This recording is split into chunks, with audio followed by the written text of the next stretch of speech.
Было ли это просто истощение, продуманное преображение или безмолвный крик о помощи, превративший его в почти неузнаваемого человека после Ариран 2026?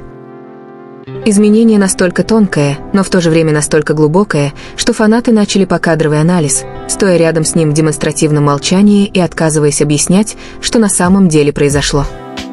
Этот вопрос разгорелся в глобальных лентах новостей через несколько минут после начала трансляции Ариран 2026, события, изначально рекламируемого как культурное зрелище, прославляющее наследие, искусство и национальную гордость.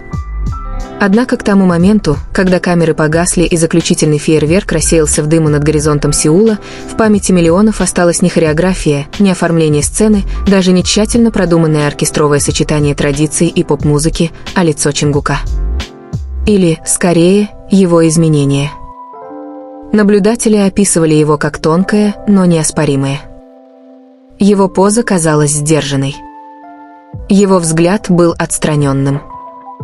Обычно излучаемая им уверенность казалась приглушенной, словно пламя, намеренно приглушенное. Была ли это зрелость? Усталость? Или что-то более глубокое? В течение нескольких часов хэштеги, ставящие под сомнение его состояние, вышли в мировые тренды. ARMY, культурные критики и аналитики индустрии развлечений начали задавать один и тот же вопрос: что изменилось? Интрига усилилась, когда Ви, известный своей эмоциональной откровенностью и поэтической прямотой, отказался вдаваться в подробности, когда к нему после мероприятия коротко подошли репортеры. Он мягко улыбнулся, кивнул и сделал расплывчатое заявление о росте и размышлении. Рост чего? Размышление о чем? Его отказ от подробностей лишь усилил атмосферу таинственности. Чтобы понять, почему этот момент вызвал такой сильный резонанс, необходимо рассматривать его в контексте истории BTS, группы, чья эволюция была столь же тщательно задокументирована, сколь и эмоционально насыщена. От юношеского неповиновения до философской саморефлексии их история всегда разворачивалась на виду у публики. Каждая стрижка. Каждое изменение в текстах песен. Каждая пауза между вдохами. Чингук, которого часто называют «золотым Макне», всегда имел особое символическое значение – стойкость, постоянство, безграничная энергия. Так почему же после Эрирнг 2026 многие почувствовали, что этот символ раскололся? Психологи, изучающие исполнительское искусство, отмечают, что громкие культурные события могут оказывать чрезвычайное давление. Эрирнг 2026 был не просто концертом. Это был символ национальной идентичности, транслировавшийся по всей стране. Роль Чингука была центральной, он сочетал современную хореографию с традиционными мотивами. Хореография требовала физической точности, сочетающейся с эмоциональной сдержанностью, баланса, отражающего напряжение между наследием и глобализацией. Несколько исследователей исполнительского искусства отметили, что интерпретация Чингуком центральной балладной части немного отличалась от видеозаписи репетиции. Его темп был немного медленнее. Его дыхание было заметно, почти отчетливо. Его глаза, обычно динамичные, задержались в задумчивой неподвижности. Был ли это преднамеренный художественный выбор? Или свидетельство чего-то внутреннего, разворачивающегося внутри? Записанные фанатами крупные планы широко распространились. Выражение лица Чингука колебалось между напряженностью и тем, что некоторые описывали не как слабость, а как уязвимость. Разница важна. Уязвимость предполагает открытость, трещину, через которую прорывается подлинность. Слабость подразумевает неспособность. И Чингук не выглядел неспособным. Он выполнял каждое движение с технической точностью. Он безупречно исполнял каждую ноту. И все же что-то в его ауре изменилось. Между тем, присутствие Ви в тот вечер ощущалось как защитное, почти наблюдательное. Во время переходных сцен камеры запечатлели мимолетные взгляды, которыми они обменялись. В одном из фрагментов рука Ви на мгновение коснулась плеча Чингука, прежде чем он занял нужное положение. Это длилось меньше секунды, но породило бесконечные предположения. Было ли это успокоением? Подсказкой? Или просто хореографией, неправильно истолкованной публикой, жаждущей ответов? Позже инсайдеры рассказали, что репетиции были необычайно интенсивными. Целью постановки было объединение многовековых мелодий «Ариран» с современной звуковой архитектурой. Это слияние потребовало не только технической подготовки, но и культурной чуткости. Сообщается, что Чингук погрузился в исторические исследования, изучая традиционные вокальные интонации и происхождение текстов песен. Могло ли эмоциональное напряжение от этого погружения изменить его? Культурологи утверждают, что артисты, глубоко взаимодействующие с родовыми материалами, часто переживают переосмысление своей идентичности. Объединяя личное творчество с коллективной памятью, они сталкиваются с родословной, ожиданиями и наследием. Будучи еще молодым, но уже всемирно известным, Чингук, возможно, усвоил это бремя глубже, чем ожидал. Но если это так, почему Ви отказывается это сформулировать? Когда его прямо спросили, все ли в порядке с Чингуком, Ви просто ответил: «Он там, где должен быть». Философский ответ, но не проясняющий ситуацию. Специалисты по коммуникациям подчеркивают, что молчание редко бывает нейтральным. Оно может сигнализировать о защите, уважении к частной жизни или стратегическом контроле над нарративом. В высококонкурентных развлекательных экосистемах двусмысленность часто сохраняет как мистику, так и границы. Однако для поклонников, привыкших к эмоциональной доступности, молчание показалось неприятным. Некоторые предположили, что Чингук готовится к значительному творческому повороту. Его стиль на Ариран 2026 был заметно сдержанным, более темные тона, минимум украшений, волосы, уложенные так, чтобы не обрамлять лицо. Стилисты часто связывают визуальную эстетику с концептуальными изменениями. Может ли это сигнализировать о грядущей эре, основанной на самоанализе, а не на бурной радости? Другие склонялись к более простому объяснению – усталость. Глобальный график, предшествовавший Ариран 2026, был напряженным: трансконтинентальные поездки, студийные сессии, благотворительные обязательства. Хотя официального заявления о проблемах со здоровьем не было, усталость может проявляться незаметно. Микровыражения, замедленные жесты, смягченный взгляд. Однако те, кто знает историю Чингука, предостерегают от упрощенных объяснений. С подросткового возраста он балансировал между ожиданиями, колеблющимися между невероятным талантом и сверхчеловеческой выносливостью. Возможно, зрители стали свидетелями не упадка, а взросления. Музыкальные критики, рецензировавшие трансляцию, описали его тембр голоса как более глубокий, насыщенный хрипловатой сдержанностью. Один критик написал, что Чингук пел так, словно вел переговоры с памятью. Эта фраза нашла широкий отклик. Переговоры с памятью предполагают самоанализ, примирение, возможно, даже горе. Могла ли программа Ариран 2026 вызвать размышления, связанные с семьей, наследием или невысказанными переживаниями? Несколько дней спустя кадры из международного аэропорта Инчхон показали, как Чингук проходит через службу безопасности с медитативным спокойствием. Вежливое, но минимальное общение. Мягкая улыбка, которая не совсем соответствовала его обычной жизнерадостной яркости. Рядом с ним Ви выглядел намеренно беззаботным, тепло приветствуя персонал.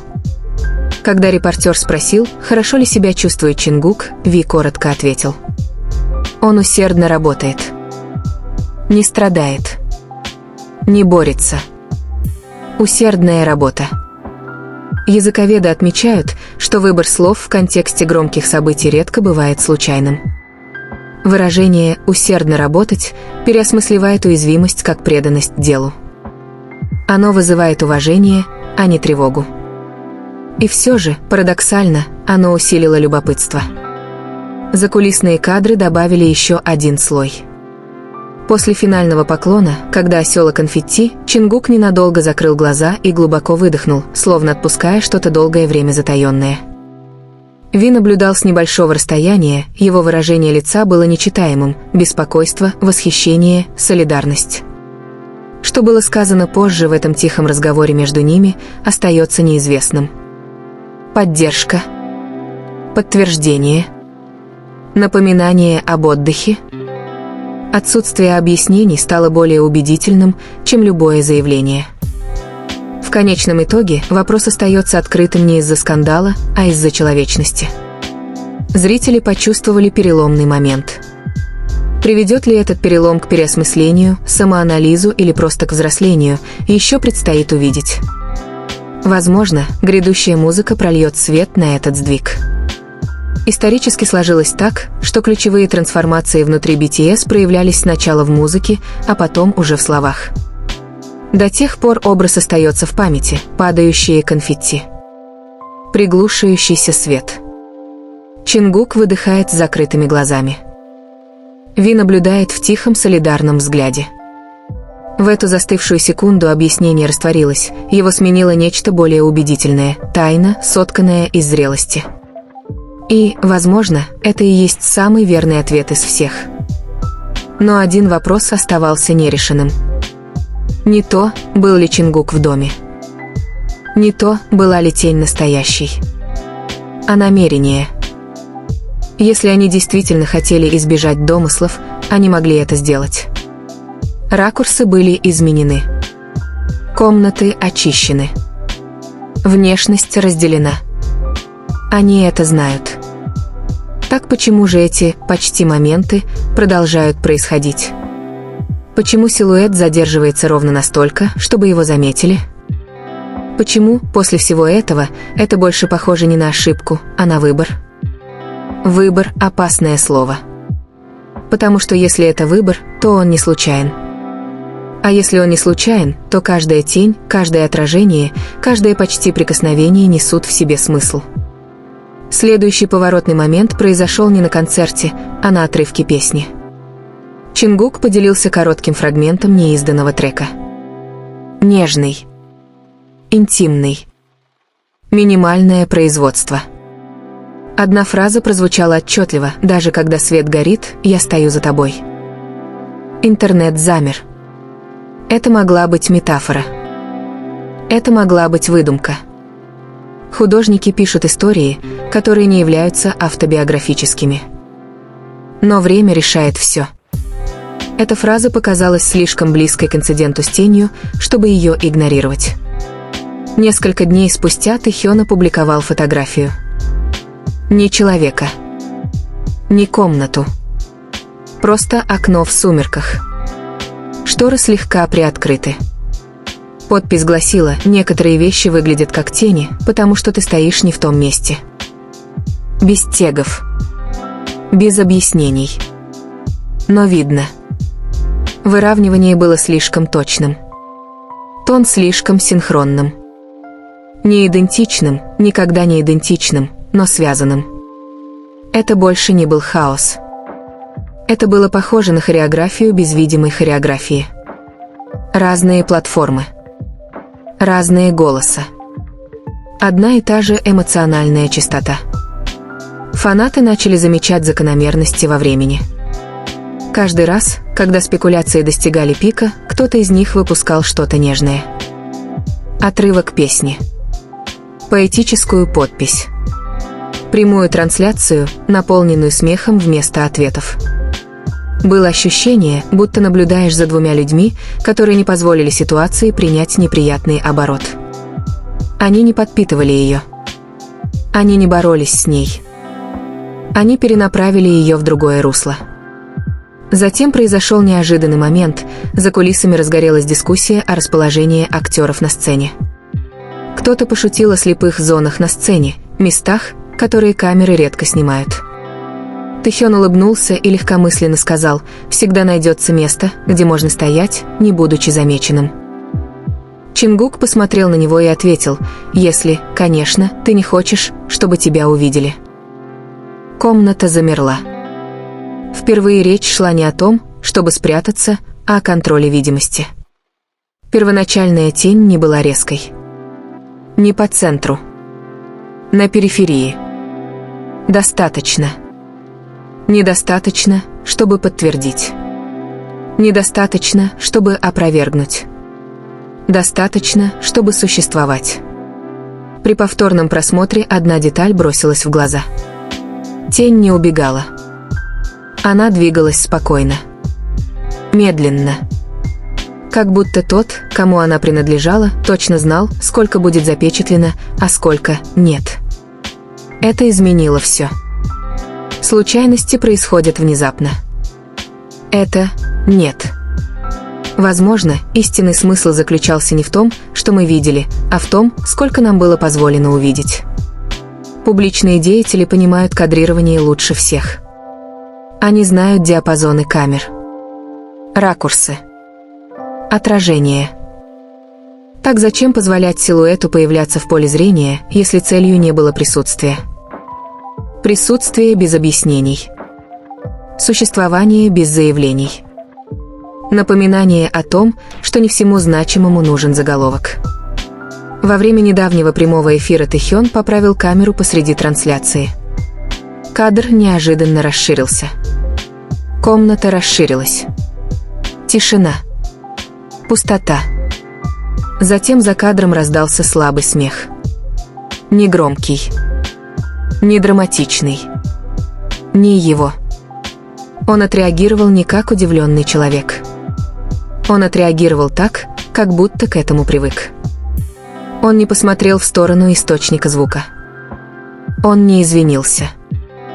Он просто продолжил говорить, как будто ничего необычного не произошло. Комфорт не дрогнул. В тот вечер Чингук ничего не опубликовал. Ни прямого эфира. Ни фрагмента. Просто тишина. И иногда тишина – это не избегание. Иногда это подтверждение того, что ничего не нужно исправлять. Тень, которая когда-то сотрясала фандом, теперь кажется символической. Не доказательством. Не отрицанием. Граница между тем, чем делятся, и тем, что просто переживают. Если бы все было совпадением, неправильным толкованием, чрезмерным анализом, почему их слова продолжают эхом отражаться друг в друге? Почему их молчание так гармонично? Почему это больше похоже не на раскрытие чего-то скрытого, а на наблюдение за тем, что тщательно раскрывается? Возможно, дело никогда не было в том, чтобы быть пойманным.